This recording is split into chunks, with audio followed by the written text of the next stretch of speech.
The joint assembly will please come to order.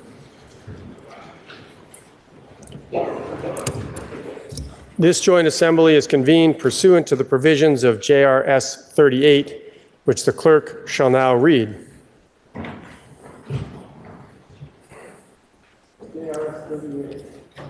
Joint resolution providing for the election of an adjutant and inspector general and 2 legislative trustees of the Vermont State College Corporation.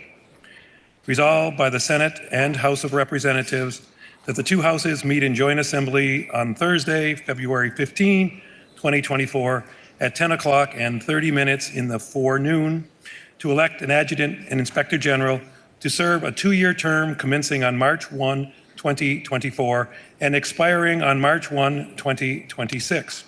And 2 legislative trustees of the Vermont State Colleges Corporation to serve 4-year terms commencing on March 1, 2024 and expiring on March 1, 2028. In case such election shall not be made on that day, the 2 houses shall meet in joint assembly at 10 o'clock and 30 minutes in the forenoon on each succeeding day, Saturdays and Sundays excepted, and proceed in such election until said vacancy is filled.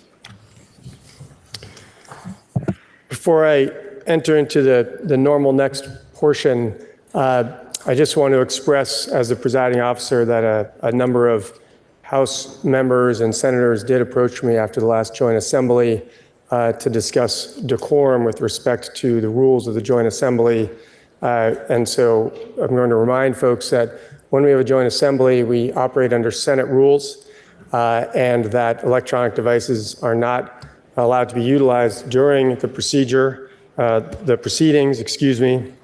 And then I also want to alert people or remind people, you may have noticed at the last assembly, I asked us all to let our guests in the center of the chamber depart prior to the rest of us leaving the chamber in the joint assembly. As someone who was presiding officer prior to the COVID years of disruption, I just want to alert particularly those who are newer in the last 2 bienniums that the general process and decorum was to allow for that sort of thing, but also to let folks know, and the Senate has returned to this practice, the Senate is currently in session.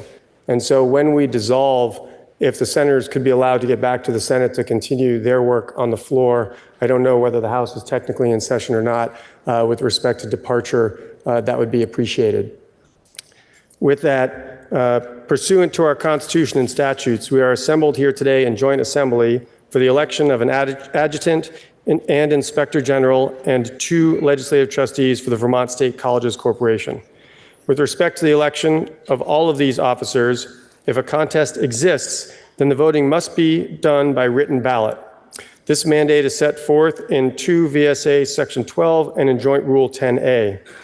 The chair now calls to the attention of the Joint Assembly the text of Joint Rule 10, which applies to elections held by this assembly. Rule 10A. Whenever a joint assembly is required to elect 1 or more persons to any office, the voting shall be by ballot, except that if there is only 1 candidate for any office, and if there is no objection, the chair may put the question to the joint assembly by voice vote. If 2 or more offices are to be filled, each office will be voted upon and decided separately. If 2 or more vacancies for the same office are to be filled, nominations for all vacancies will be received before voting begins for the first vacancy, but each vacancy will be voted upon and decided separately. The joint assembly may limit the number and length of nominating and seconding speeches for each candidate. Election to any office is by a majority of the votes cast, exclusive of spoiled and blank ballots. After 2 votes have been taken for any vacancy without an election, all nominees except the 2 having the highest number of votes on the second ballot shall be withdrawn, and voting shall then continue until a candidate is elected. In no event shall the involuntary removal of nominees result in fewer than 2 nominees remaining in the contest. The person who first nominated a candidate may withdraw that candidate's name at any time. A withdrawal may be complete or may be limited to 1 or more vacancies. A candidate for any office having more than 1 vacancy who is defeated for the first vacancy shall automatically be a candidate for successive vacancies unless the nomination is voluntarily withdrawn. I'm going to quiz you on all of this later. For purposes of this joint assembly, all nominations for these offices will be received by the chair prior to voting, presented in alphabetical order. And there will be only one nominating speech of not more than 3 minutes and not more than 2 seconding speeches of not more than 1 minute for each nominee. We have 2 sets of elections today. First, to elect an adjutant and inspector general, and second, to elect 2 Vermont State College Corporation trustees. For the elections that are not contested, the provisions of Joint Rule 10A will apply. This means that the elections may be by voice vote if there is no objection. There are contests, so I'm going to now appoint the following individuals as tellers. Senator Hardy of Addison District as chief teller, Senator Norris of Franklin District, and Senator Vyhovsky of Chittenden Central District, Representative Byrong, the member from Vergennes, Representative Higley, the member from Lowell, Representative Andrews, the member from Westford, and Representative Lipsky, the member from Stowe.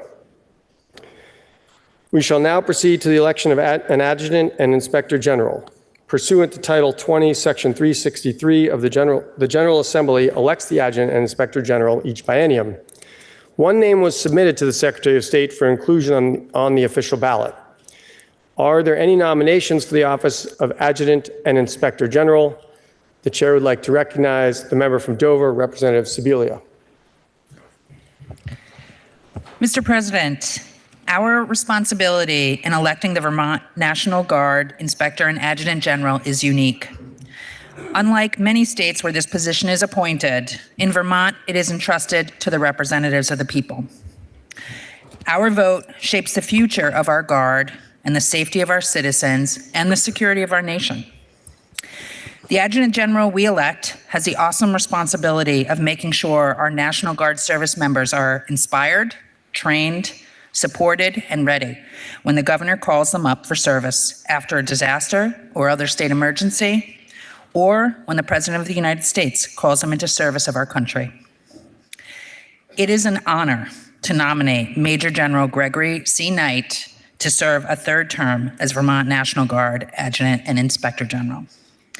I've had the privilege of witnessing Major General Knight's unwavering commitment to service, and his military biography is one of dedication, resilience, and valor. With 41 years of uniformed service, he embodies the essence of duty and sacrifice.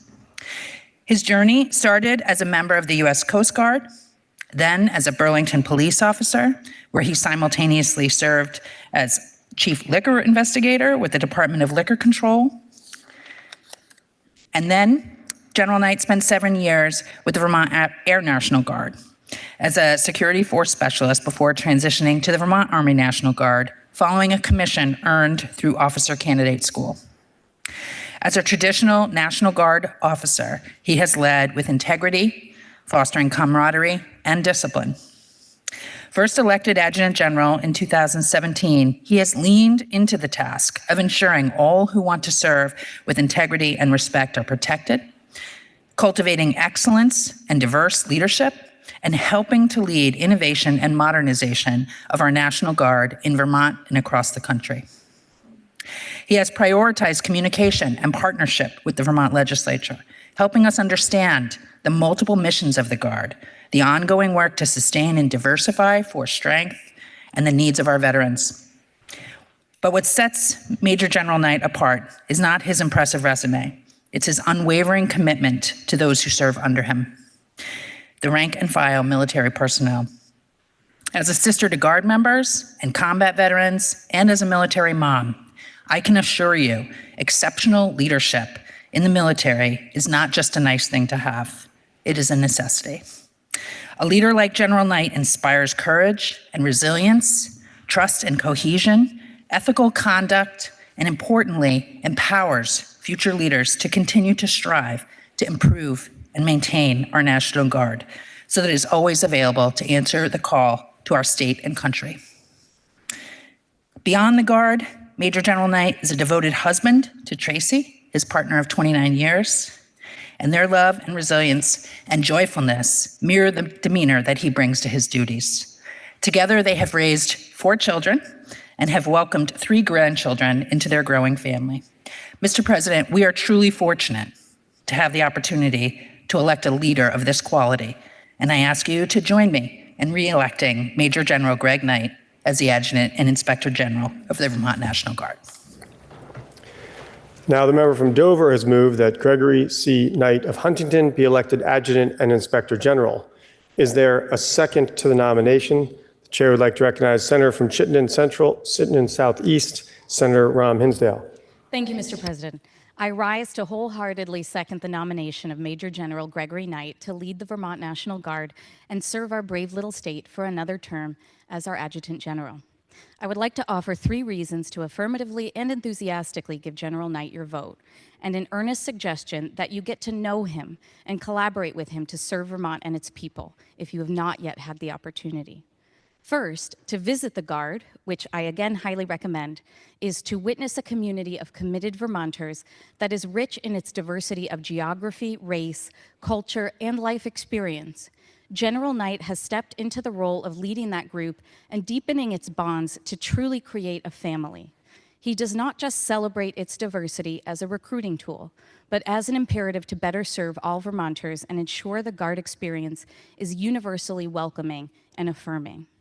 Second, in my experience with several stellar adjutant generals, Major General Knight has been the most proactive about legislation, policy, and practice that protects and supports victims of domestic and sexual violence and acknowledges the sacrifice made by the families of our service members in service to the state and country. This has furthered a culture of accountability and integrity while letting our Guard members focus on the mission at hand here and abroad. Finally, speaking of missions here and abroad to protect the lives and well-being of Vermonters, we are likely to need to call upon our National Guard to respond to more frequent natural disasters. Global conflict is also at a precipice. In light of this, it has been a tremendous reassurance to know I can pick up the phone and call General Knight about sandbags needed for a sinkhole in Cabot after the July flooding, or a Department of Defense request for promoting Purple Star schools, or whether I can get support to show up to an event 7 months pregnant a day before it takes place. This is not a privilege reserved to me or a select few in the legislature. And while I don't want to blow up his phone, I can tell you that he is incredibly responsive in both times of emergencies and relative calm. He gives the warmest possible handoff to his talented team, regardless of the title or status of the person on the other end of the line. I have stated my 3 reasons, but I will end by speaking to one of General Knight's personal talents that show just how well-rounded a Vermonter we have in our Adjutant General. He can really pickle a mean jar of vegetables. And while this is not a quid pro quo, I did tell him my good news yesterday in the hopes of finding another jar of his famous pickled veggies on my desk when the time is right. Mr. President, I humbly ask my colleagues to vote for Major General Knight, not just because his name is the only one that appears on the ballot, but to show resounding support for the right leader with the right values for these uncertain times. Thank you. Now, the motion has been made and seconded that Gregory C. Knight of Huntington be elected Adjutant and Inspector General. Are there any other nominations?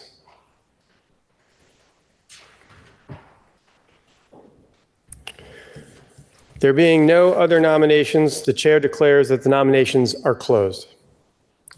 Accordingly, we have one name placed in nomination for the office of Adjutant and Inspector General. We shall now proceed to vote by voice vote for the uncontested election unless there is an objection under Rule 10A. Are you ready for the question? If so, all those in favor of the election of Gregory C. Knight of Huntington as Adjutant and Inspector General for a term of 2 years from and including the first day of March 2024 and until a successor is elected and as qualified, signify by saying aye. Aye. Those opposed signify by saying no. The ayes have it, and you have elected Gregory C. Knight of Huntington, Adjutant and Inspector General for a term of 2 years from and including the first day of March 2024 and until his successor is elected and has qualified.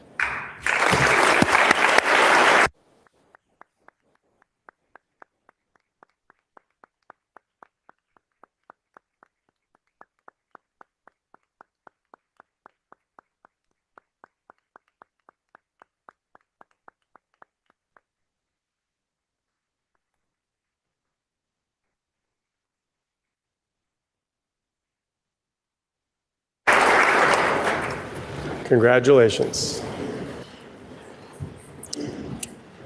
We shall now proceed to the election of 2 trustees of the Vermont State Colleges Corporation, each for a term of 6 years, from and including the first day of March 2024. The chair reminds this joint assembly that nominations for the office of Vermont State Colleges Corporation trustee will be received in alphabetical order, with 1 nominating speech of not more than 3 minutes and not more than 2 seconding speeches of not more than 1 minute for each nominee.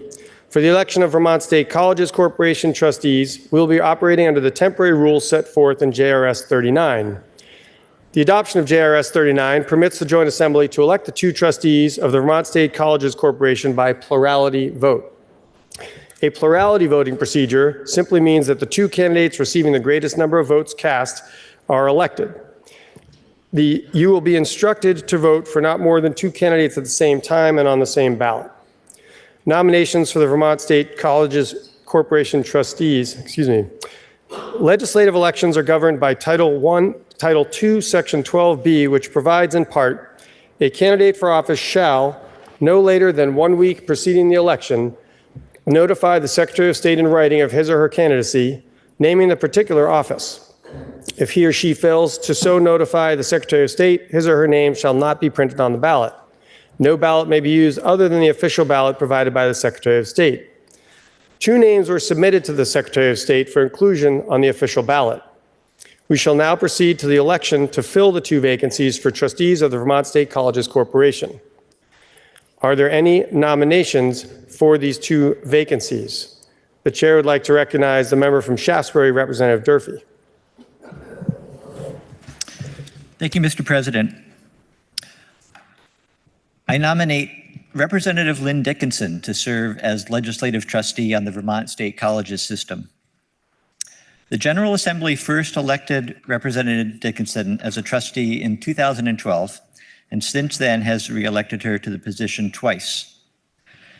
During her time on the board, Representative Dickinson has served on a number of standing and ad hoc committees, including the Audit Committee, the Education, Personnel, Student Life Committee, the Finance and Facilities Committee, the Nominating Committee, and Long Range Planning Committee.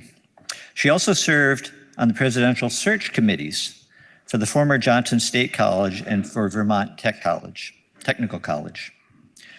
She has worked with the Chancellor recently to create the Diversity, Equity, and Inclusion Committee.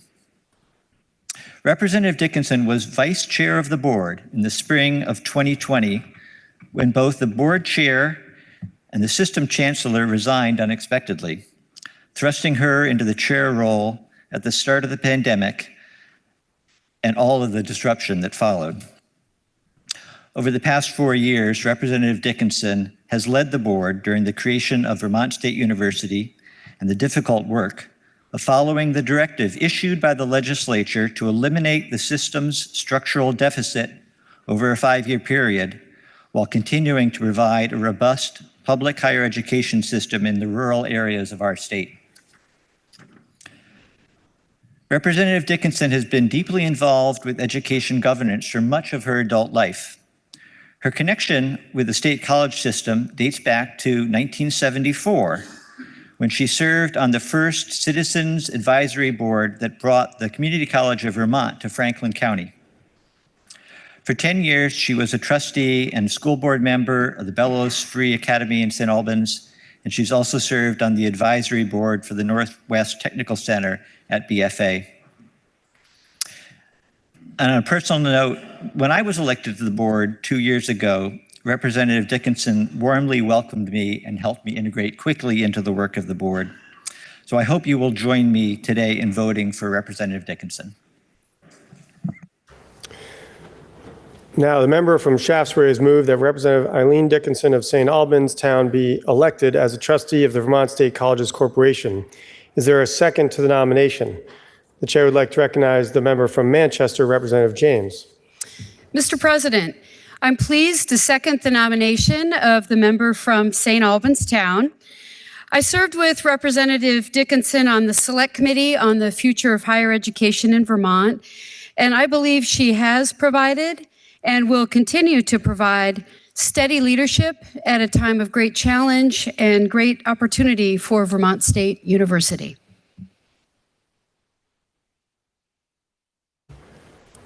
Now, the member, from Manchester, the motion has been made and seconded that Representative Eileen Dickinson of St. Albans Town be elected as a trustee of the Vermont State Colleges Corporation. Are there any other nominations? The chair would like to recognize the member from Guilford, Representative Coffey. Mr. President, today I enthusiastically rise to nominate the representative from Calais, Mark Mahaly, to serve as Vermont State College legislative trustee. Our Vermont State College system is vital to the future of our state. It provides an avenue, often the only avenue, to employment and success for the average Vermonter. Their programs produce the workers we most need in Vermont, our nurses, childcare workers, mental health workers, and trades. We need our state college system to not only survive, but thrive. To achieve that, we need to have exemplary and dedicated board members. Mark Mahaly exemplifies all the qualities any college would dream of.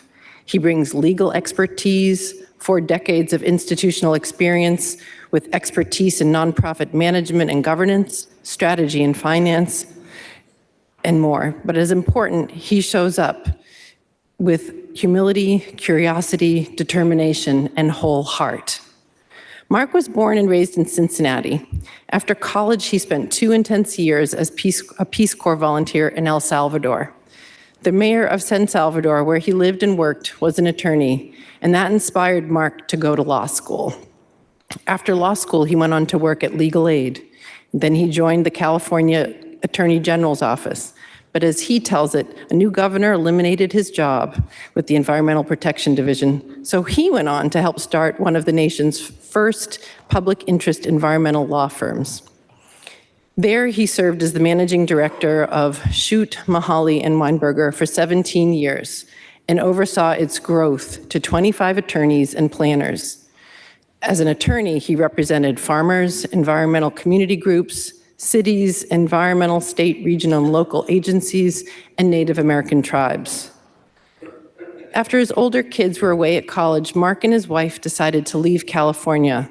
They sought out a strong community, a place with 4 seasons and natural beauty, as he describes it, and a good place to raise his youngest. And he found his way to Vermont and the Vermont Law School. From 2012 to 2017, Mark served as the president and dean of the Vermont Law School.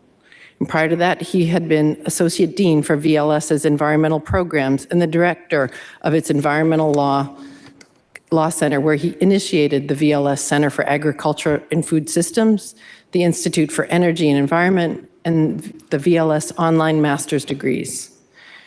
During his tenure as president, he had to address the challenges of declining law school applicants nationally, plus a need to address decades of deferred maintenance.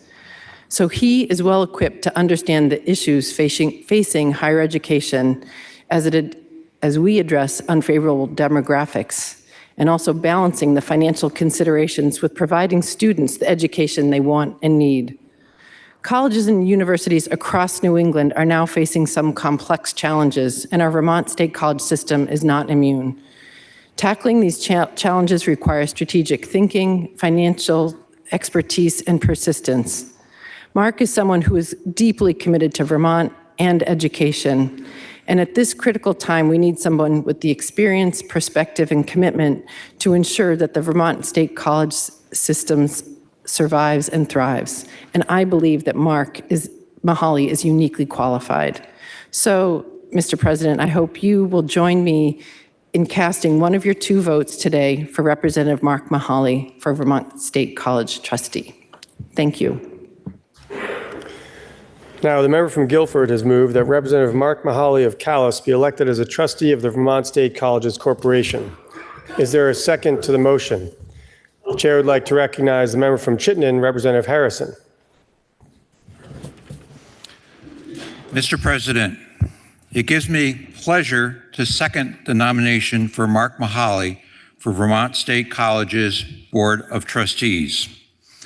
Since the beginning of this biennium, I have had the opportunity to serve with Mark as a member of the House Appropriations Committee. He asks a lot of questions, and I mean a lot, but in a good way, except of course when it's time for lunch. He wants to be better informed about what various programs do and how they operate. Mark is a former professor and is always striving for more education. I will just refer to him going forward as professor. He has other titles like president, dean, attorney at law, but I like professor. What I don't understand is how, with all that new information he obtains through his questions, he can come to different conclusions than me. But then again, we all look at things through a different lens, and that is important for any committee or any board. I have every confidence Mark will continue to ask important questions as a trustee and will draw upon his own experiences to contribute to the betterment of Vermont State Colleges and the experience for the students. Please join me in supporting Mark Mahaly, AKA Professor, for the position of trustee. Thank you. Now, the motion has been made and seconded that Representative Mark Mahaly of Calais be elected as a trustee of the Vermont State Colleges Corporation. Are there any other nominations?